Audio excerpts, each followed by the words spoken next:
बाबा साहब के जन्मदिन पर आए हुए हमारे सभी अतिथि व भाई व बहनें सभी को हमारी तरफ से जय भीम, जय भीम, जय भीम, जय भीम, जय भीम। जय भीम। आप सभी को नाना प्रकार से बाबा साहब के बारे में बताया है।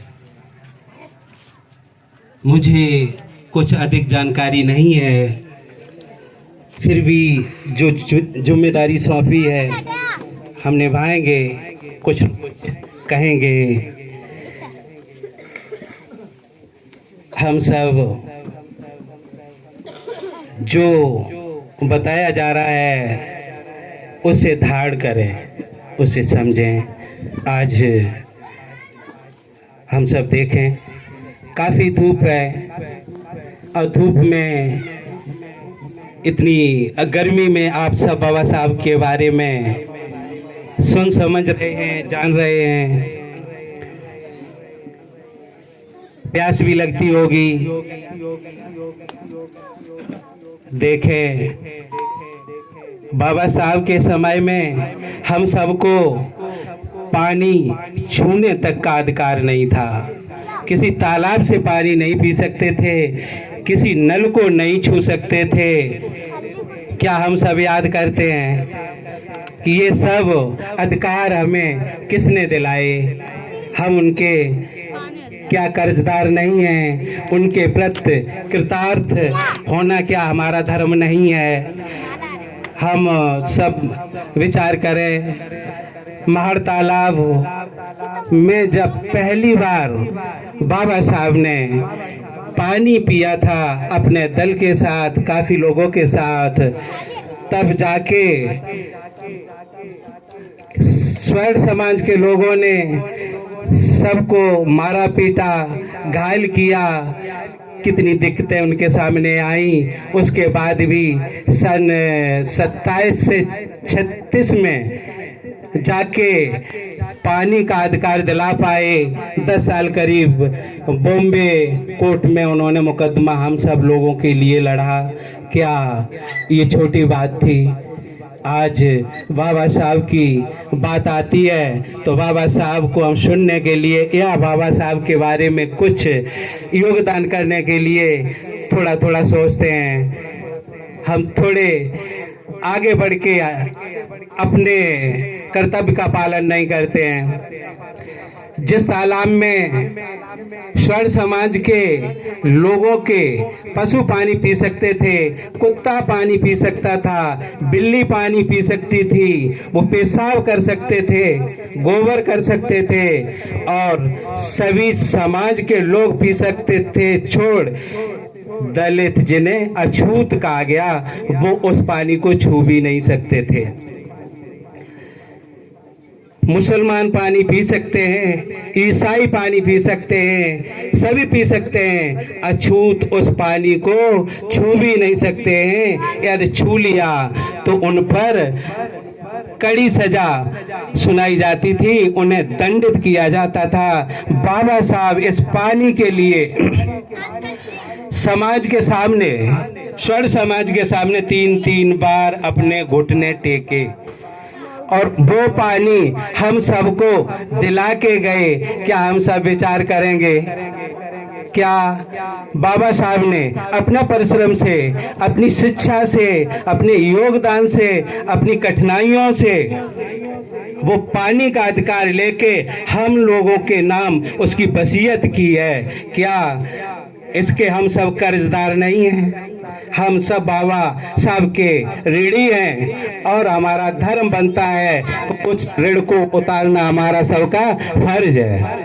क्या बाबा साहब के लिए हम कभी विचार करते हैं उस कर्ज को कैसे उतारें? हम समाज में कृतार्थ कैसे रहें? बाबा साहब के हर बताए हुए नियम को आगे कैसे बढ़ाएं? जिस पूजा पाठ की बात चलती है, आपके देवी देवताओं के भी आपके लिए दरवाजे बंद थे। आपके किसी देवी देवता ने आपके लिए दरवाजे मंदिर के नहीं खोले, पूजा के नहीं खोले, जिसे आप सब पूछते हैं उनमें इतनी हिम्मत नहीं हुई कि आपके लिए मंदिर में प्रवेश की बात करें और उस मंदिर के दरवाजे खोलें।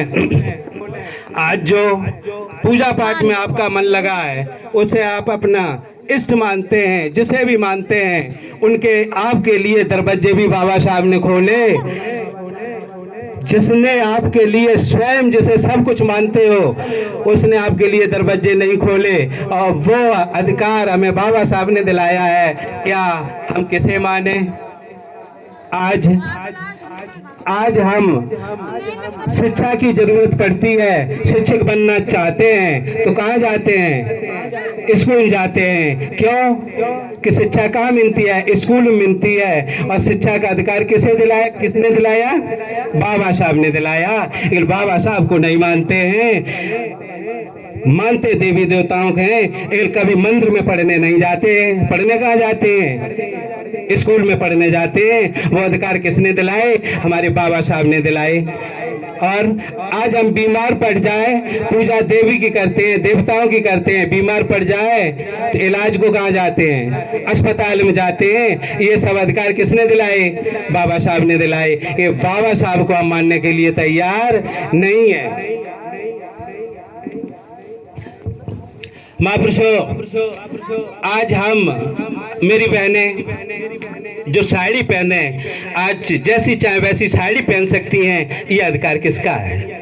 इसके हम कर्जदार हैं। एक बार बॉम्बे में ईंट लगा दो। बाबा साहब के सम्मान के लिए कार्यक्रम का आयोजन किया गया। बाबा साहब का सम्मान किया जा रहा था तो माँ रमाबाई ने सोचा क्या कि आज अपने आंखों से बाबा साहब का सम्मान देखेंगे। जब माँ रमाबाई ने घर में देखा, अपने बक्स को खोला और देखा कोई साड़ी मेरे पास हो तो उसे पहन के हम आज अपने साहब का सम्मान देखेंगे, स्वागत देखेंगे।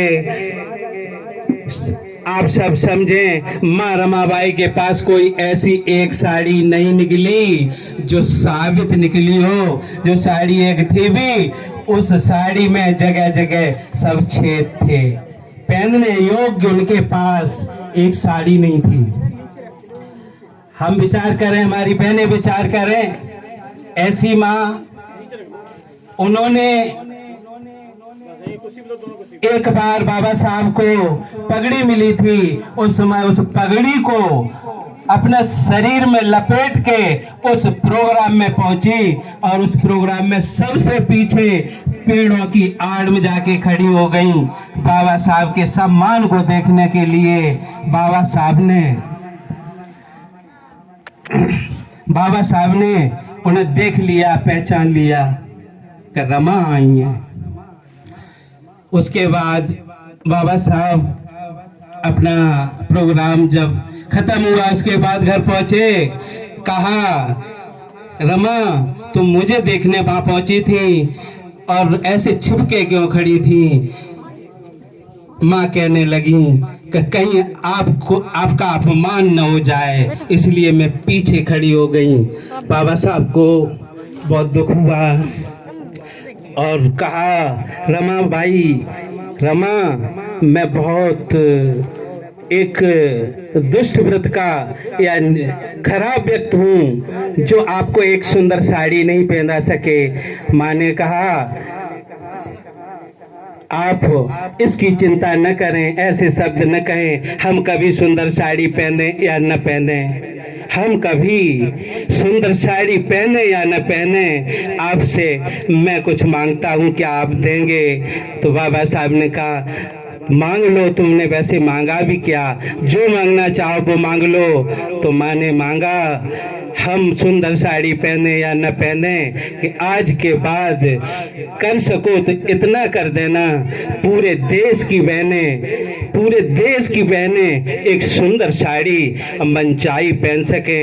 हम माताओं से कहना चाहेंगे, जितना ध्यान आपके पूजा पाठ में है, देवी देवतन में है, वो आपको कभी कुछ देने नहीं आते हैं। दिए हुए अधिकार जो बाबा साहब के हैं, उन्हीं के अनुसार आपको जीवन उन्हीं की शरण में जाके चलाना पड़ता है। मानते देवी देवताओं को, सब बहनों की साड़ियों में उस माँ रमाबाई के त्याग का एक एक धागा चमक रहा है। जो रमाबाई माँ जो इतना बड़ा त्याग न करती तो आज सब आप लोग मनचाही साड़ी नहीं पहन सकते थे। पहले जो साड़ी पहनते थे परियों तक पहनते थे, अपना पूरा तन नहीं ढक सकते थे। जे हमारे पूर्वजों की देन है। माँ ने कितने कष्ट सहे।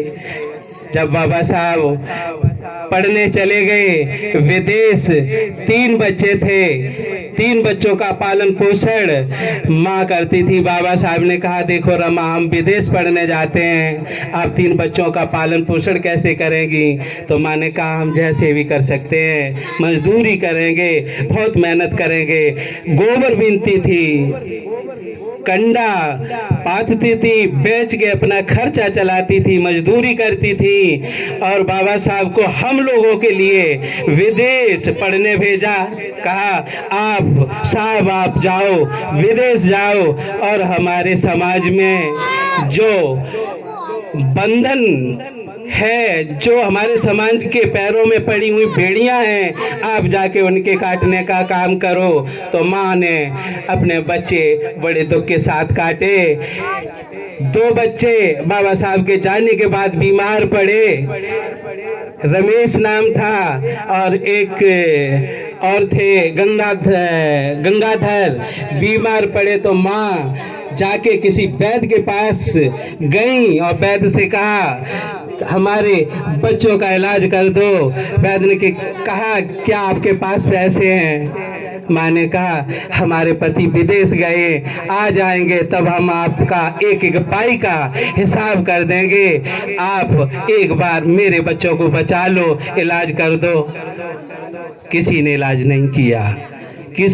नहीं किया। दोनों बच्चों से उसी अपने आंगन में हाथ धो बैठी। दोनों बच्चे मर गए। जब बाबा साहब आए, उन्होंने घर में बच्चे नहीं देखे। पूछा, रमा, बच्चे कहाँ हैं? बाबा साहब का दिल उठा, वो समझ गए कुछ न कुछ कारण है। फिर कहने लगे, रमा क्यों नहीं बताती हो बच्चे कहाँ हैं? तो माँ रो के कहने लगी, बच्चे अब नहीं है। आप लोग विचार करें, हर चीज में हम कर्जी हैं, उनकी देन है। आज कितना कष्ट सहा। उनके एक बेटी हुई और बेटी पैसे की बदौलत मर गई। उन्होंने मेहनत मजदूरी करके कुछ पैसे अपने पास इकट्ठे किए थे, वो भी बाबा साहब का जब पत्र आया, बाबा साहब ने लिखा कि रमा, जो हम 5,000 रुपए लेके आए थे वो सब खर्च हो चुके हैं, पैसों की बहुत मुसीबत है, हो सके तो कुछ पैसे भेज दो। तो माँ ने जो मेहनत मजदूरी के साथ वो पैसे इकट्ठे किए थे, इधर उनकी इंदु नाम की बेटी थी, वो बीमार थी।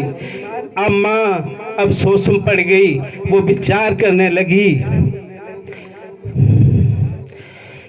क्या हम अब बेटी का इलाज कराएं या हम पढ़ाई के लिए पैसे भेजें? माँ ने विचार किया, यदि हमने शिक्षा के लिए बाबा साहब के लिए पैसे न भेजे तो बाबा साहब की पढ़ाई बंद हो जाएगी, सारा काम खराब हो जाएगा। हमारी एक बेटी, यदि पूरे देश की बेटियों के लिए एक बेटी कुर्बान होती है तो हो जाने दें, और हम बाबा साहब की पढ़ाई को नहीं छूटने देंगे। तो माँ ने जो पैसे थे बाबा साहब की शिक्षा के लिए भेज दिए और उनकी तड़पती हुई बच्ची का अंत हो गया। बहनें सुने, भाई सुने कि उनके बच्चे गए। हम सब किस स्थिति में रहते थे, एक पानी की घूंट अंदर बाबा साहब ने 3 बार अपने घुटने टेके थे अपने भाई की दवा खाने के लिए, 1 गिलास पानी मांगने के लिए, फिर भी उनको नहीं मिला था। उनके बारे में ये कोई कथा कहानी नहीं है, ये कोई ऐसी नहीं है जो भागवत जैसी झूठी साची कहानी हो। ये उनका इतिहास है जो वो लिख के रख गए, एक एक चीज वो बता के गए, और बहुत पुरानी बात नहीं है, ये अभी ताजी बात है। महापुरुषों, आप सब महान हैं जो बाबा भीमराव अंबेडकर की बात सुनने आए हैं, और हमें आप लोगों पर तो महान कृपा की। यदि किसी बहन का पति मर जाता है तो उसे कैसे जीना पड़ता था, थोड़े पीछे मुड़ के देखे, सिर मुड़ा दिया जाता था, आधी धोती दी जाती थी, आधा भोजन दिया जाता था। पति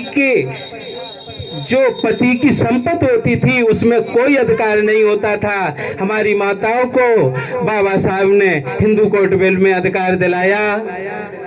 पति मरने के बाद पति की संपत्ति का अधिकार हमारी बहनों को होगा। शिक्षा का अधिकार दिलाया, बच्चे गोद लेने का अधिकार दिलाया, दूसरी शादी करने का अधिकार दिलाया। आप लोगों के लिए, सिर्फ दलितों के लिए नहीं, संपूर्ण जात, चाहे किसी जात की कोई माँ बहन हो, सबको अधिकार दिलाए, कपड़ा पहनने के अधिकार दिलाए, पूरा बराबरी का दर्जा दिया। आप सब ऋणी हैं बाबा साहब की और माँ रमाबाई के। रमाबाई आज बाबा साहब का सहयोग न करती तो बाबा साहब आज पढ़ के विदेश न आते। हम लोगों को पानी से लेकर के रहने, समाज शिक्षा जो भी है, अपने सारे अधिकार लिख के दे के गए। जिस तरीके से कोई प्रॉपर्टी हम अपने बच्चे के नाम वसीयतनामा करते हैं, इसी तरीके से कमाई हुई कड़ी मेहनत से जो उनके पास प्रॉपर्टी थी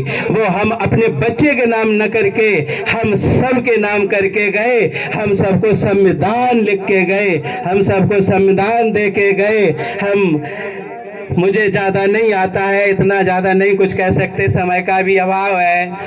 महापुरुषों, बाबा साहब के हम सब कर्जी है, और इन्हीं शब्दों के साथ हम अपनी वाणी को विराम देते हैं। जय भीम, जय भीम, जय भीम, जय भीम, जय भीम। जय भीम।